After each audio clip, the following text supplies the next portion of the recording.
ఏమున్నదే కూర, గిట్లా అండాలే కూర అంటే. ఇక మా అమ్మ ఉన్నంతలైనా మంచిగా వండుతుంది, చిక్కగా వండుతుంది. మన లెక్క లొడలొడ పులుసు పెట్టదత్తమ్మా, బెండకాయ పులుసు తీరు. అందరికి చాలద్దా అని నేనే పెడతానే పులుసు గట్లా. అబ్బ కమ్మగా వండిందే, అబ్బ సూపర్ ఉన్నదే. తిను తిను, సూపర్ పో. అట్లా పోయి మీద అండింది, అందుకే కమ్మగా ఉన్నది. పెట్టిన వదినే నీళ్లు తాగు. కూర గమ్మతున్నది వదినే, మంచిగా నువ్వు చిక్కగా సూపర్ ఉన్నది. తింటా అంటే తినబుద్ధి అవుతుంది. ఇక మరి నీ లెక్క అనుకున్నావా వదినే? 10 మంది చుట్టాలను పిలిచి పావు కిలో తెప్పించి లొడలొడ పులుసు పెడతా అనుకున్నావా ఏంది? అబ్బో, ఇది నా ఇంటికి వచ్చినప్పుడు లొడలొడ పులుసు పెట్టినానే అంటాంది.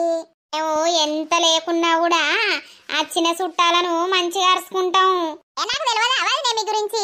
నాకు తెలుసు గాని కూర టేస్ట్ అయితే అదిరిపోయింది. మా అన్న మొత్తం నీ చేతి వంటలు తినే మంచిగా లడ్డుగాయండు కదా. మరేమనుకుంటాన్నావు, గిట్ల గిట్లు ఉండే బక్కగా. ఇక నా చేతి వంట తినే మొత్తం లావు